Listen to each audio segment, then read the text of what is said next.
By the 18th century, the oceans carried more than cargo, they carried the weight of human suffering. Across the Atlantic, European merchants were designing ships with a singular, chilling purpose: to transport hundreds of kidnapped men, women, and children from the coasts of Africa to distant colonies. These vessels were not merely ships. They were floating prisons, engineered for profit and control. Extra portholes were cut into the hull to allow a faint trickle of air. Weapons were mounted on deck to crush any sign of resistance. Beneath, in the dark hold, narrow compartments were built to squeeze as many human beings as possible into spaces barely larger than coffins. Imagine the sound of creaking timbers mixed with the low moans of those shackled side by side. The scent of salt water mingled with the unbearable stench of unwashed bodies. Fear and sickness. Days turned to weeks as the ship plowed through endless waves, each passing hour stripping away the captives' strength and hope. For many, the voyage itself was a death sentence. Disease spread like wildfire. Some perished from starvation or despair. Their names never recorded, their stories lost to the depths. One haunting image would later bring this hidden tragedy into sharp focus: the Brooks slave ship diagram. Drawn not as art, but as evidence, it revealed rows upon rows of tiny human figures packed so tightly that movement was nearly impossible. Each outline represented a life, someone with a family, a language, a future reduced to a mark on paper. When this diagram reached the public, it shocked people across Europe and the Americas, forcing them to confront the brutal reality of a trade too many had chosen to ignore. This story is not distant history. It is a mirror reflecting the consequences of greed and indifference. It asks us to remember that every statistic was a human life, every figure a heart that once beat with dreams and fears like our own. By exploring these truths together, we honor those who endured the unthinkable and ensure their suffering is never erased.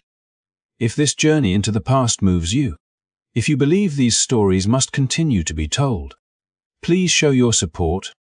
Click the like button to help others discover this important history. Share the video so these voices are not forgotten. And subscribe to our channel for more powerful stories that shed light on the human experience. Your engagement keeps history alive and helps us bring forward the lessons that still matter today. As the grim Atlantic crossings continue to feed the expanding slave economy, the nightmare did not end when the ships reached the shores of the New World. For those who survived the Middle Passage, a different kind of torment began on the plantations of the American South, where every sunrise brought the certainty of backbreaking labor and the constant threat of punishment.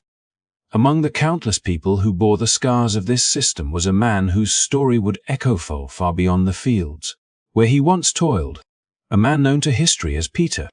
His journey was not recorded in grand speeches or personal diaries, but in a single searing photograph that captured what words often failed to convey. Taken in 1863 in Baton Rouge, Louisiana, the image reveals Peter's back, a living canvas of cruelty, etched with the raised, colored scars left by years of brutal whippings. These scars were not the result of one moment of violence. They were the physical record of a lifetime spent under the lash, each mark a silent witness to repeated attempts to break his body and spirit. To look upon that photograph is to be confronted by the unvarnished truth of American slavery, a truth that many in the 19th century preferred not to see. The pattern of scars across Peter's back resembles a river delta, each branching line telling its own story of pain and survival. It is almost impossible to imagine the agony of each stroke of the whip, the burning of torn flesh, the long, fevered nights of healing only for the wounds to be opened again. Yet the photograph does not merely display suffering. It reveals resilience. Peter's upright posture and steady gaze meet the viewer with an unspoken defiance, as if to say that while his body was marked by cruelty, his spirit remained unclaimed. In the middle of a nation tearing itself apart in civil war, this single image traveled swiftly through newspapers and abolitionist pamphlets, awakening a moral outrage that no speech could match. Harper's Weekly published it in July of that year, and for many readers in the North it became undeniable evidence that slavery was not a benign institution of labor, but a machinery of violence. Peter's back became more than a personal testimony. It was a visual indictment of a system built on domination. For those fighting to end slavery, it served as a rallying cry, proof that the struggle was not only political but deeply human. To those who might have doubted the severity of the enslaved people's suffering, the photograph offered no comfortable distance. It demanded that viewers reckon with the reality that men, women, and children were subjected to such treatment every day in the name of profit and power. The scars, dark against his skin, became symbols of a collective trauma borne by millions who endured the whip, the auction block, and the constant theft of their dignity. When we connect Peter's story to the harrowing voyages of the slave ships, the narrative becomes tragically complete. The Brooks diagram revealed how human beings were packed into vessels like cargo, and Peter's photograph shows what awaited them on land, a life where violence was routine, where even the smallest act of resistance could be answered with unrelenting brutality. The Atlantic had been the first crucible of suffering, but the plantations were the forge where cruelty was refined into daily practice. Peter's scars speak to that continuum of dehumanization, from the fetid holds of the Middle Passage to the sun-scorched fields of Louisiana. Yet within this tale of pain lies a testament to human endurance. Despite the deliberate attempt to reduce him to property, Peter's very survival defied the intent of those who sought to erase his humanity. His image became a weapon in the hands of abolitionists who understood that moral persuasion required more than statistics or speeches. It required a face, a body, a story that could pierce the conscience. In the parlors of the North, families unfolded their newspapers and stared at the photograph. Their conversations forever changed. The reality of slavery was no longer an abstract political debate, it was etched in the scars of a man who stood before them with quiet, unyielding strength. Today, when we revisit Peter's photograph, it is more than a historical artifact. It is a reminder of the cost of indifference and the power of witness. It forces us to acknowledge that the transatlantic slave trade was not merely a distant event, but a human tragedy whose echoes still shape our world. The same ocean that once carried captives in chains now carries the memory of their suffering.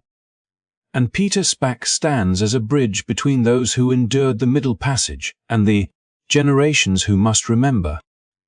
His scars, once meant to humiliate, have become a testament to survival and an enduring call for justice, urging us to confront the past with open eyes and to ensure that such cruelty is never allowed to fade into silence. While Peter's photograph revealed the scars that violence left upon the body, other images of the era exposed a different but equally harrowing wound, one carved into the heart. Among the visual records that survive from those dark decades are the engravings of Virginia slave auctions, stark illustrations of the emotional devastation caused by the forced separation of families.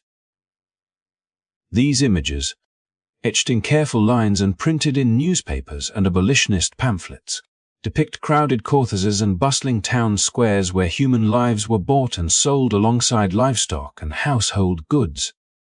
They show mothers gripping their children's hands while traders examined teeth and muscles, buyers calling out bids with the casual confidence of men haggling over grain.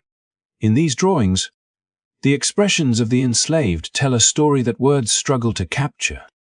A mother's eyes fixed desperately on the child who might be carried away, a father's tense jaw as he fights to remain composed while the fate of his family is decided by strangers. The scenes are almost unbearable to contemplate. A mother's arms, which had cradled her baby through nights of danger and days of fieldwork, could be pried apart in an instant, her child led off toward a distant plantation, never to be seen again. The air of the auction yard was thick with the sound of numbers and the shuffle of feet, but behind the clamour lay an anguish that no gavel could silence. For those torn apart, the pain was not a single moment of grief, but a lifetime of wondering. Children grew up without knowing if their parents still lived. Parents awoke each morning with the ache of absence, their memories of a child's laughter becoming both a comfort and a torment. The engravings, frozen in, captured these fleeting seconds when love and loss collided under the shadow of commerce. These auctions were not rare or hidden. They were an accepted feature of economic life in the antebellum South, a routine part of estate settlements and debt collections. And they fueled a market that treated human beings as assets to be transferred. In Virginia, where generations of enslaved families had lived and worked for decades, the domestic slave trade flourished as planters from the deep South sought new labor for the expanding cotton fields. Traders organized auctions with the efficiency of merchants, advertising their offerings in newspapers and drawing crowds of prospective buyers. The cruelty was not only in the sale itself, but in the anticipation. In the days when families waited knowing that the next sunrise might bring the final moment together. The engraved scenes make visible the tension of those hours. The tightly clasped hands, the hurried prayers, the silent tears quickly wiped away. For abolitionists in the North, these engravings became a powerful weapon. Just as Peter's scarred back confronted viewers with the physical violence of slavery, these illustrations laid bare the emotional wreckage that no whip could match. They reminded readers that the system was not merely an economic arrangement or a political debate. It was an assault on the most basic bonds of human life. Pamphlets circulated with captions describing mothers and children sold apart, and the quiet desperation on their faces carried an accusation that no courtroom rhetoric could dismiss. People who might have ignored abstract arguments about property rights or states' sovereignty found it harder to look away when confronted with the image of a mother losing her child to the highest bidder. Connecting these images to the larger story of the transatlantic trade and plantation life deepens their impact. The Middle Passage had already torn people from their ancestral homes and languages. And once in America, the cruel cycle continued as families formed anew only to be fractured again. Peter's scars revealed the bodily cost of forced labor. But the Virginia auction engravings expose the inner torment of a system that sought not only to control labor, but to break the bonds of love. They are two halves of the same truth. Slavery was both a physical and an emotional violence, designed to strip people of their humanity while enriching those who profited from their suffering. Yet, within these depictions of grief, there is also a quiet testimony of resilience. Despite the threat of separation, enslaved families continued to form, to nurture, to pass down and stories, to create communities that defied the very institutions seeking to destroy them. The engravings show fear and sorrow, but they also reveal the courage of those who dared to love under the constant threat of loss. Their embrace, their last shared glance, their whispered words, these acts of tenderness were forms of resistance. Proof that even in the face of an inhuman system, the human heart could not be entirely subdued. Today, when we study these engravings alongside the photograph of Peter's back, we see a fuller portrait of the past. We witness not only the scars of the whip, but the invisible wounds left by family separation. We are reminded that the legacy of slavery cannot be measured solely in economic terms or battlefield statistics. It must also be understood as a history of fractured families and enduring grief. These images, once tools of abolitionist persuasion, remain vital documents of memory. They speak across time, urging us to acknowledge the depth of loss and the strength of those who endured, and to carry forward their stories so that the suffering they endured will never again be hidden behind silence or denial. If the engravings of Virginia auctions expose the heartbreak of families torn apart, and Peter's photograph testified to the brutal marks of forced labor, another set of images confronted the world with an even more chilling symbol of control: the iron muzzle. These contraptions, often placed over the heads of enslaved women, were not merely tools of punishment. They were instruments of calculated humiliation, crafted to silence and to strip away dignity in the most visible way. The muzzle covered the mouth with a cage of metal, its bars pressing against the face and chin. sometimes locking behind the head with leather straps or iron clasps. It made eating and drinking nearly impossible, turned every breath into a reminder of captivity, and transformed the simple act of speech into an unattainable freedom. Photographs and sketches of these devices survive, each one a stark relic of a time when cruelty was institutionalized and creativity was harnessed to enforce submission. The women who endured these devices carried a burden that cannot be measured merely in physical terms. To be forced into an iron muzzle was to be told that one's voice did not matter, that one's very humanity could be caged and displayed. These women were not passive victims. They were individuals whose spirits and identities challenged the system around them. The muzzle was designed to crush that defiance, to make a public example of anyone who dared to resist or to speak out.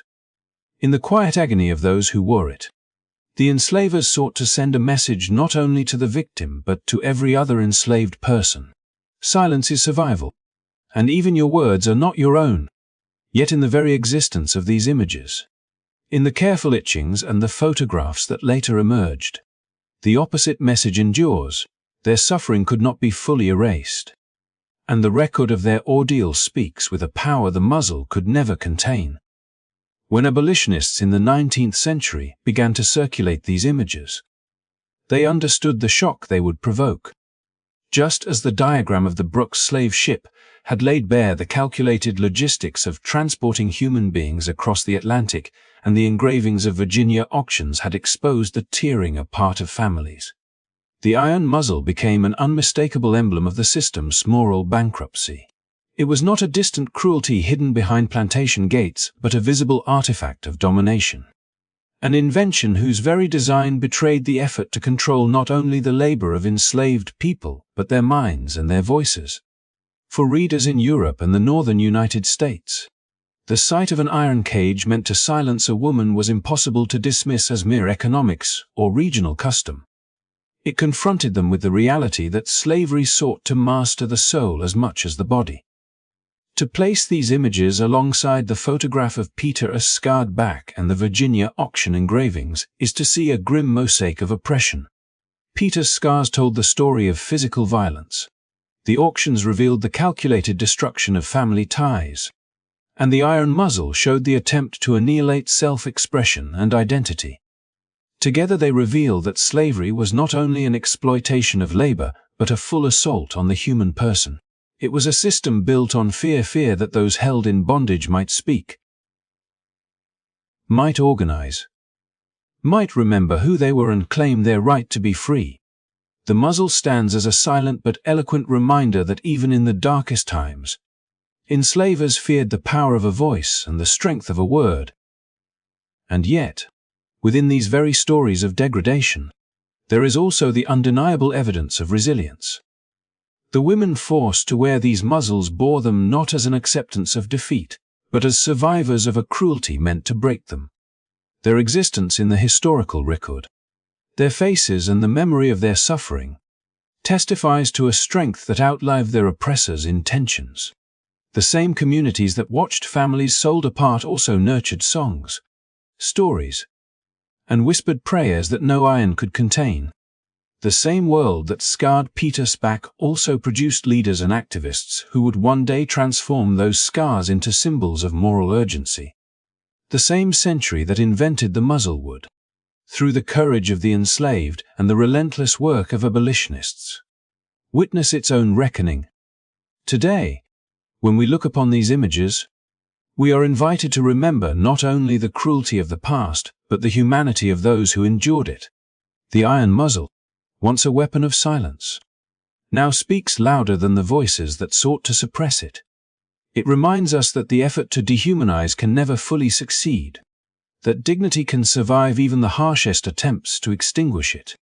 By studying these artifacts together, the ship diagrams, the auction engravings, the photograph of Peter, and the depiction of the iron muzzle, we honor the lives of those who suffered and resisted. Their stories call us to vigilance, to empathy, and to the responsibility of ensuring that such attempts to silence and oppress can never again be hidden from the world. As the story of Peter's scarred back, the Virginia auction engravings, and the haunting images of women forced into iron muzzles unfolds. Another photograph emerges to complete this unflinching portrait of a world built on domination and the unbreakable will to survive.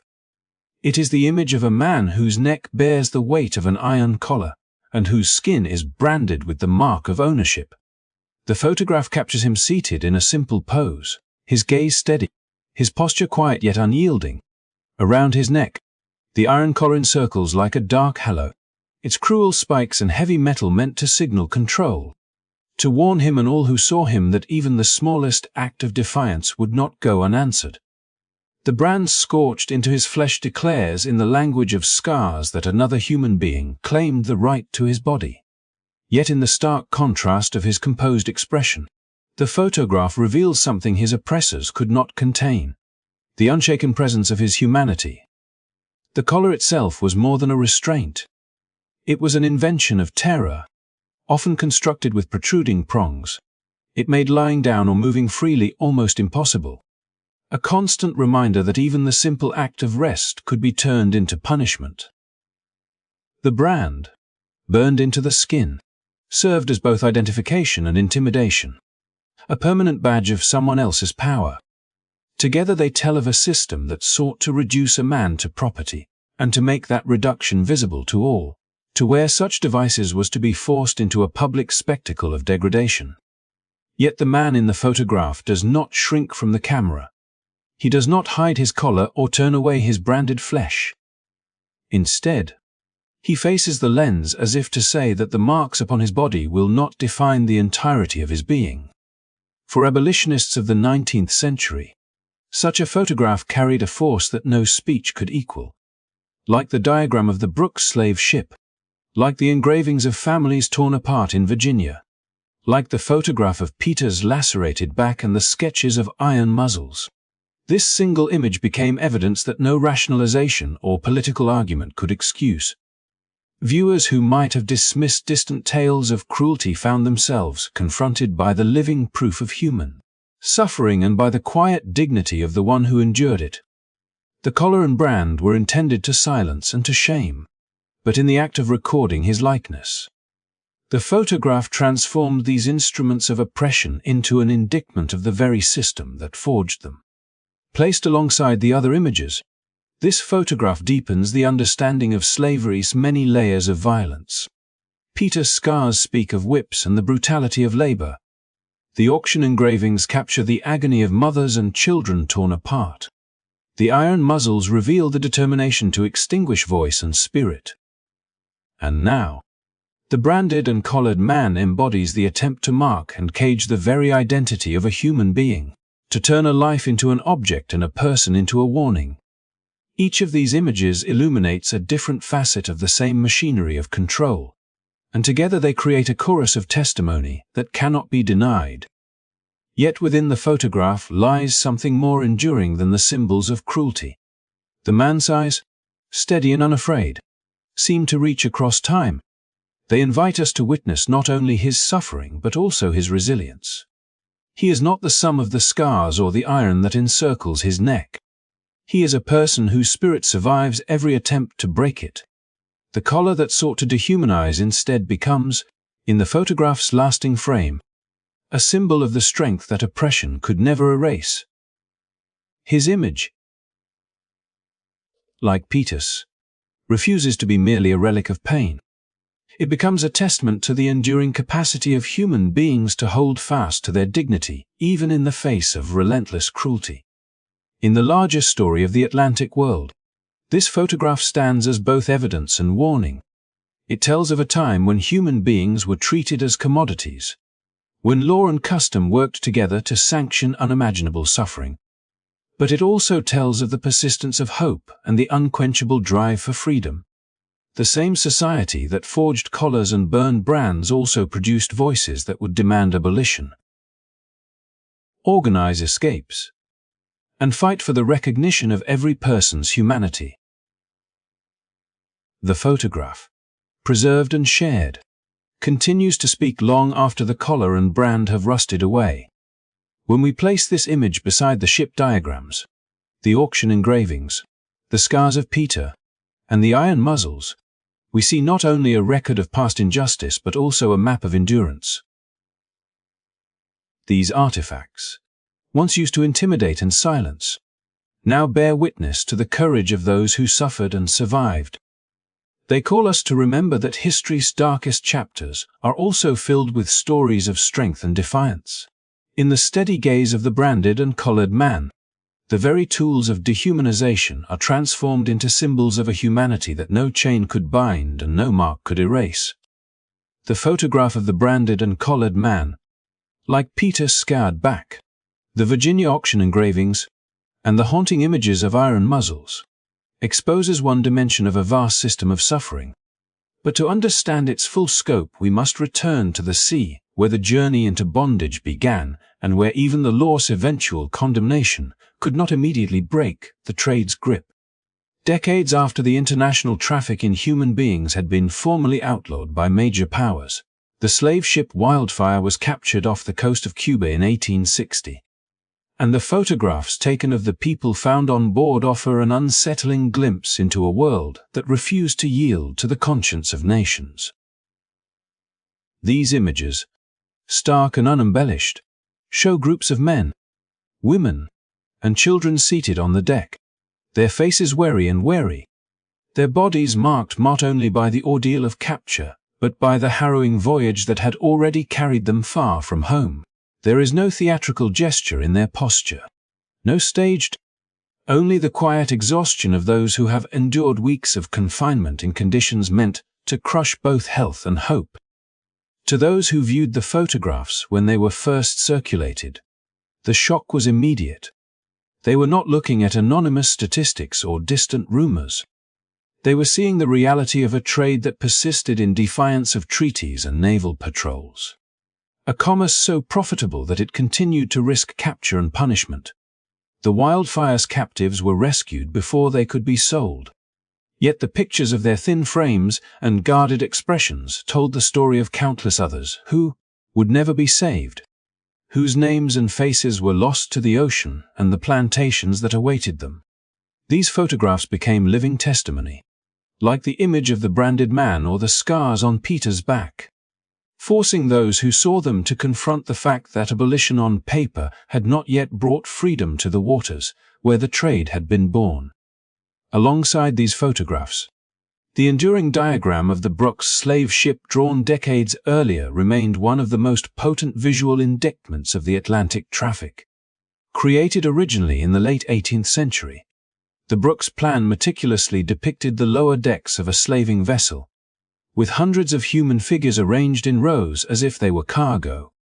Each outline represented a person forced to endure the middle passage in a space scarcely wider than a coffin. The plan was not meant as art but as evidence, first published by British abolitionists to shock the conscience of the public. And yet, by the time the Wildfire was captured, the Brooks diagram still resonated as a symbol of the continuing reality. For the conditions aboard these later illegal voyages had changed little. The holds remained dark and airless, disease spread with lethal speed, and the rolling of the sea turned each day into a test of endurance. The Brooks plan and the Wildfire photographs, though separated by decades, speak to one another across time, illustrating both the persistence of the trade and the unchanging cruelty of its methods. These images, when placed beside the other relics of slavery's violence, form a single, unbroken narrative. Peter's back carries the scars of the whip. The Virginia engravings capture the agony of families separated forever. The iron muzzles reveal the calculated silencing of voices. The branded and collared man embodies the effort to claim ownership of another's very identity. And now the Wildfire photographs and the Brooks diagram return us to the ocean crossing that made all these later atrocities possible. Together they show that slavery was not confined to one place or one time. It was a system that spanned continents and centuries, adapting to new laws and new pressures, driven by greed and sustained by indifference. For those who endured the Middle Passage, the voyage was not simply a physical ordeal, but a profound assault on the spirit. Chained in darkness, forced to lie in spaces where air barely circulated and sickness claimed many before landfall. Captives were stripped of the familiar sights and sounds of home. The ocean became both a barrier and a tomb, its endless horizon a cruel reminder of how far they had been torn from everything they knew. And yet, like the man whose branded skin could not erase his humanity, the captives of the wildfire sit in their photographs with a quiet dignity that speaks across the years. Their presence in those images, like the very existence of the Brooks diagram, denies the trade the anonymity it sought to impose. By the mid-19th century, when the wildfire was seized, abolitionist movements in Europe and the United States had already transformed public opinion and forced governments to outlaw the international trade. Naval squadrons patrolled the Atlantic, treaties pledged cooperation, and courts condemned slavers who were caught. But the photographs and the diagrams remind us that paper laws alone could not instantly end a commerce rooted in profit and habit. Ships still set sail under cover of night, and human beings continued to be treated as merchandise long after the trade was declared illegal. The wildfire's capture was both a victory and a warning, a sign that the struggle was far from over and that vigilance and moral courage remained essential. Today these images endure not merely as historical documents, but as calls to memory. Like the photograph of Peter, like the engravings of family separations and the sketches of iron muzzles, they demand that we look directly at the truths that shaped the modern world. They remind us that the story of slavery is not only a tale of cruelty but also of resilience, of men and women who survived the unimaginable and whose images continue to speak long after their voices were nearly lost. The wildfire photographs and the Brooks diagram, once meant to expose and to awaken, still carry that power. They invite us to reckon with the legacy of the Atlantic slave trade and to honor the strength of those whose endurance defied the very system that sought to erase them. The photographs of the captives on the wildfire and the meticulous plan of the Brooks slave ship reveal the inhumanity of the Atlantic crossing and the stubborn continuation of the trade, even after the world's powers claimed to have outlawed it. Yet the story of human bondage and the violence of empire did not end when the Middle Passage waned. Long after naval patrols chased illegal slavers across the Atlantic, other corners of the world bore witness to new chapters in an old tragedy. In the markets of Zanzibar on the East African coast, beneath the hot sun and the call of merchants, the trade in human beings flourished well into the 19th century. There, women and children were herded through narrow streets and held in cellars where the smell of sweat and salt filled the air, awaiting transport across the Indian Ocean to Arabia, Persia, and beyond. The cries of the captured mingled with the clinking of chains and the bargaining of traders, a scene that echoed the auctions of Virginia and the cramped holds of the Brooks, reminding anyone who would listen that the desire to profit from human suffering knows no single continent and no single era. Travelers and missionaries who arrived in Zanzibar recorded the bustling market where ivory and cloves shared space with people forced into captivity. Their accounts describe the carved wooden doors of the old town standing as silent witnesses to the grim commerce. And beneath the carved elegance of those portals lay the heavy reality that lives were bought and sold as commodities. Like the engravings of American auctions or the photographs of the wildfire's rescued captives, these records from Zanzibar forced distant readers to confront the global reach of a practice that many imagined to be fading. Here too were mothers clutching their children, men separated from families, the same quiet courage that had defied the iron muzzles and the collars of the Atlantic trade. But even as the 19th century drew to a close and European nations proclaimed themselves champions of progress and civilization, the violence of exploitation took on new guises. In the heart of Africa, far from the ocean ports, King Leopold I of Belgium carved out a private empire in the Congo Free State, and there the machinery of greed turned even more brutally inward. Under the pretense of bringing commerce and enlightenment, Leopold's agents enforced a ruthless system of rubber extraction. Villages were ordered to meet impossible quotas, and when the demands were not met, soldiers mutilated men, women, and children as warnings to the rest. Hands were severed and displayed as proof of punishment, a practice so systematic that it became a grim symbol of the regime.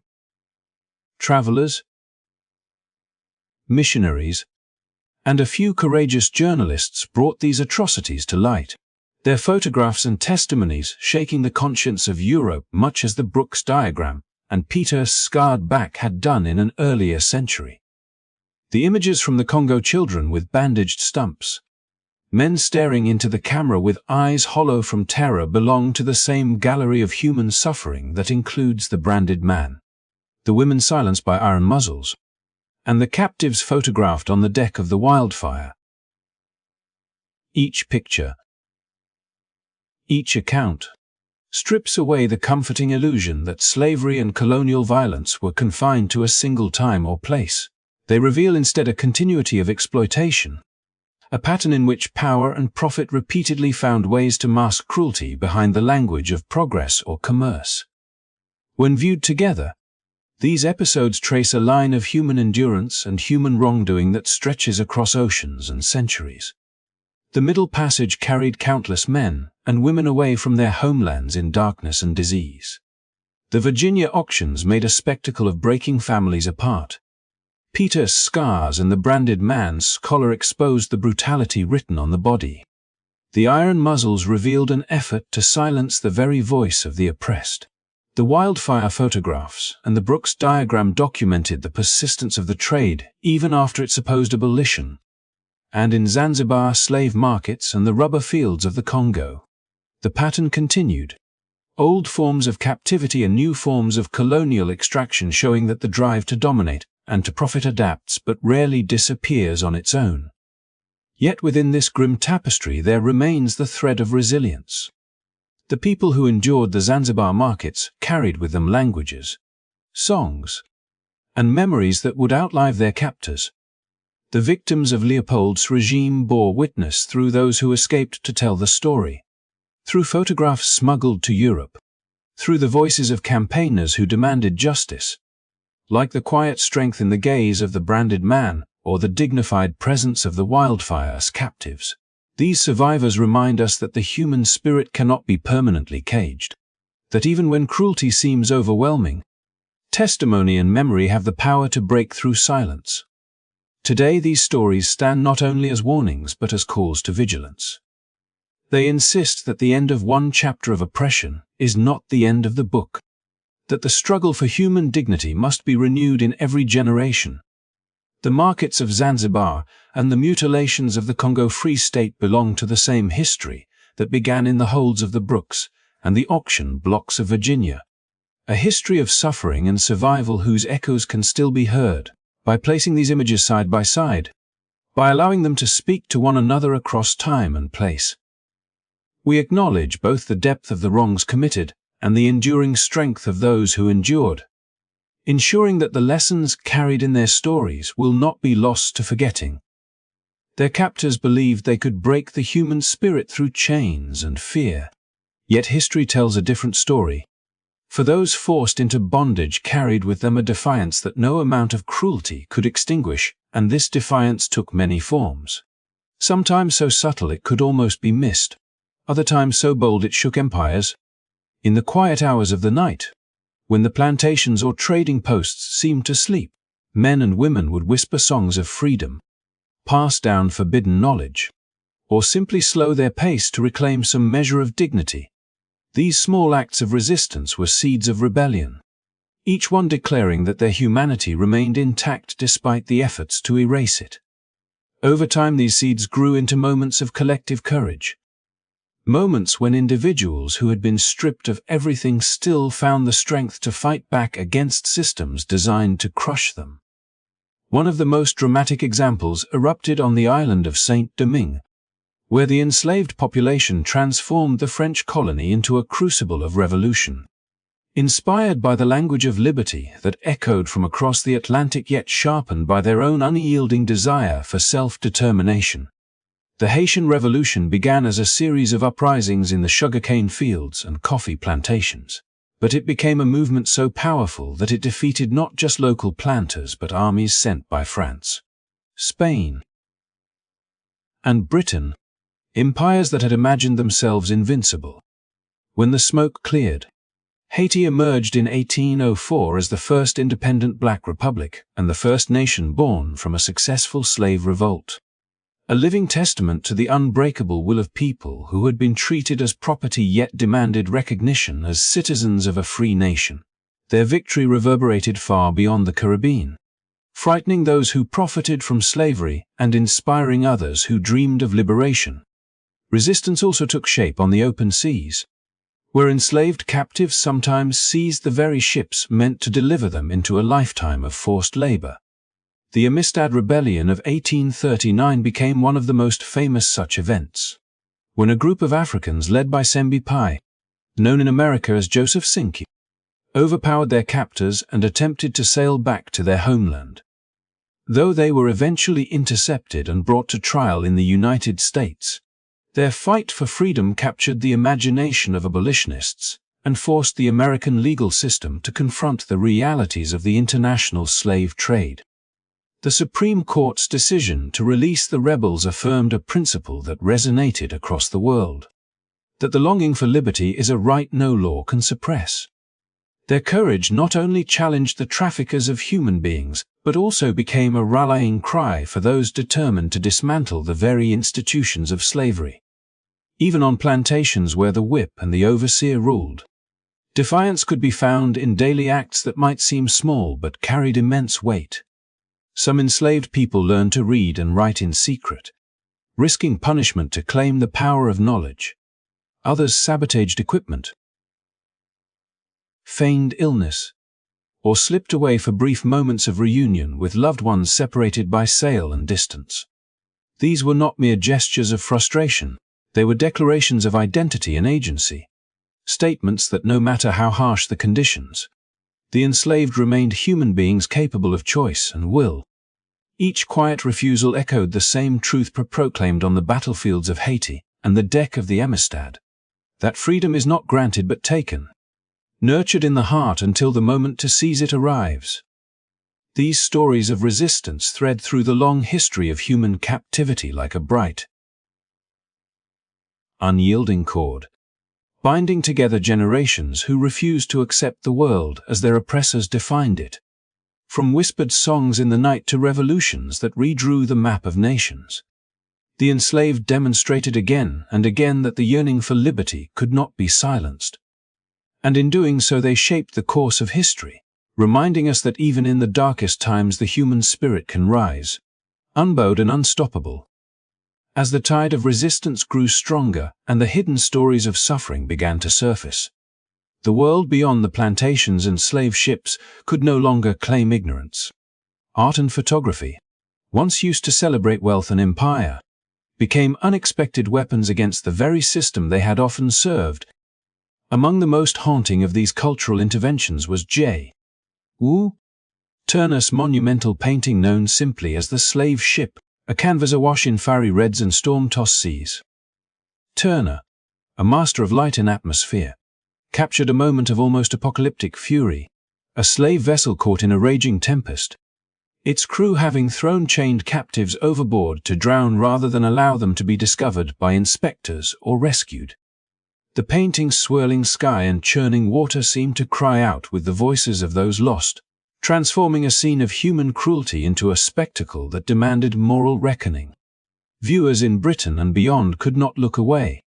The storm became a metaphor for the storm gathering in public opinion, a storm that would eventually tear apart the very trade it depicted. The power of Turner's work lay not only in its emotional force, but in the way it revealed what polite society preferred to ignore.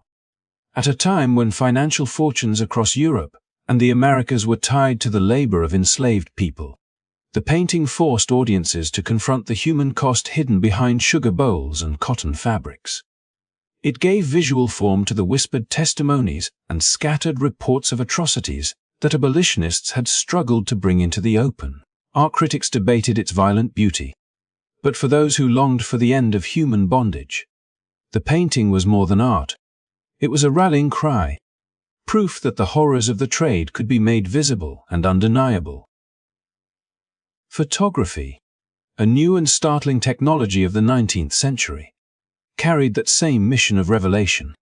Unlike a painter's brush, the camera presented an unvarnished truth that even skeptics found difficult to dispute. Abolitionist photographers captured the scars etched into the backs of men who had endured years of whippings, the hollowed eyes of children torn from their parents, the branded flesh and iron collars that testified to lives lived under constant threat. These images traveled across the Atlantic, reproduced in pamphlets and newspapers, entering the homes of people who might never have witnessed slavery firsthand. What words could only describe? Photographs made immediate and undeniable. The suffering, the resilience, the human beings whose dignity no amount of cruelty could erase.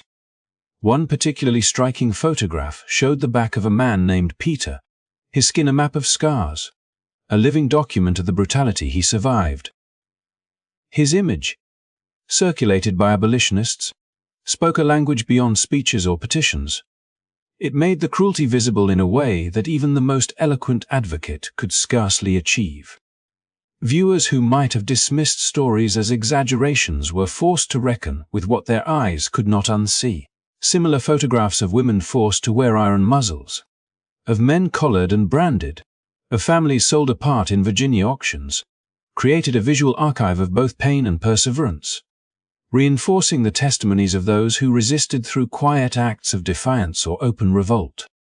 Each photograph carried within it a challenge to the comfortable narratives of those who profited from human exploitation, and a reminder that behind every statistic or ledger entry lived a soul with a story. Together, Turner's storm-tossed canvas and the stark clarity of abolitionist photographs formed a bridge between the acts of resistance and the awakening of conscience among those who had remained distant. Their impact was not confined to galleries or salons.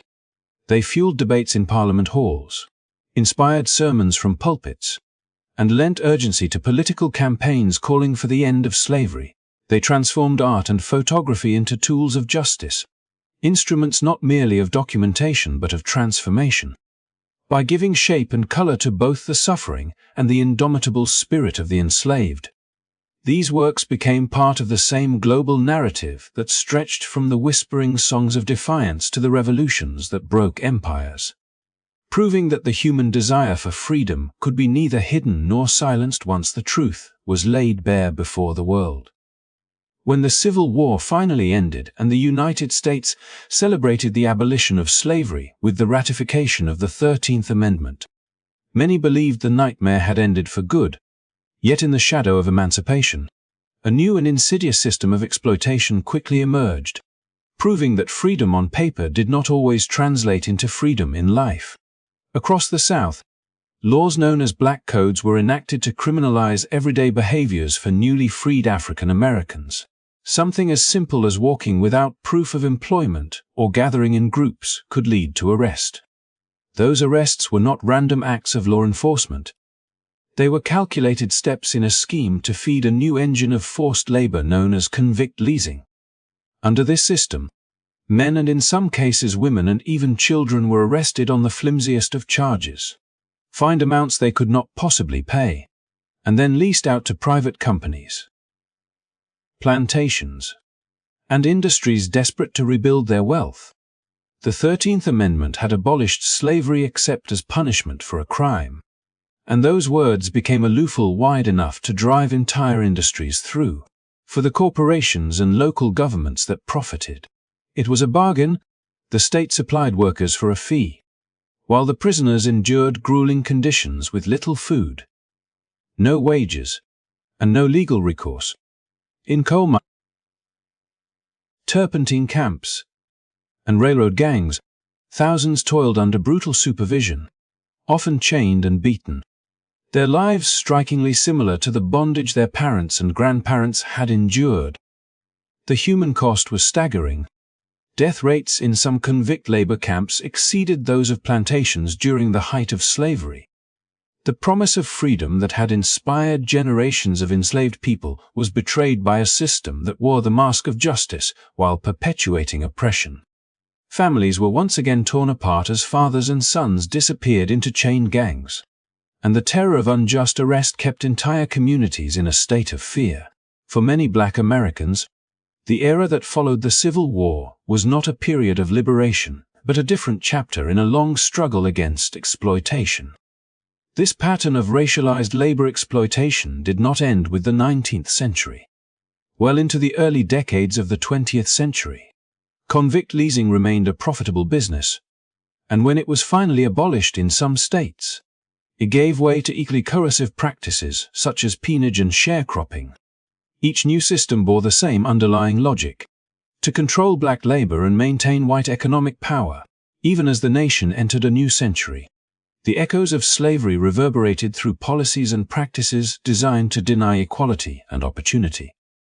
Yet throughout this dark continuation, the same spirit of resistance that had fueled slave uprisings, that had whispered through the songs of the enslaved, and that had inspired the Haitian Revolution never disappeared. Communities organized. Churches became centers of strength. And activists, journalists, and ordinary citizens raised their voices against injustice. Their efforts planted the seeds of the civil rights movement that would bloom decades later, proving again that the human desire for freedom and dignity could not be permanently suppressed. As we look back on this long and often painful history, from the crowded decks of the Brooks slave ship and the haunting scars on Peter's back, to the Amistad rebellion, Turner's stormy canvas, and the silent testimony of abolitionist photographs, we are reminded that the fight for justice is not confined to the past. It is a story that continues to shape our present and demands our attention. Understanding this history is more than an act of remembrance. It is a call to vigilance, an invitation to recognize the lingering effects of exploitation and to work toward a future rooted in equality and compassion. Thank you for joining me on this journey through a complex and powerful narrative, one that reveals both the depths of human cruelty and the heights of human resilience. If you found this exploration meaningful, please take a moment to like this video, subscribe to the channel, and share it with others so that these lessons of history can continue to inspire and inform. Your support helps keep these stories alive and ensures that the voices of those who struggled for freedom will not be forgotten. And now, as we close this chapter together, I wish you a peaceful night and a restful sleep. May the courage and perseverance of those who came before us remind you that even in the darkest times, hope and humanity endure. Good night, and thank you for listening.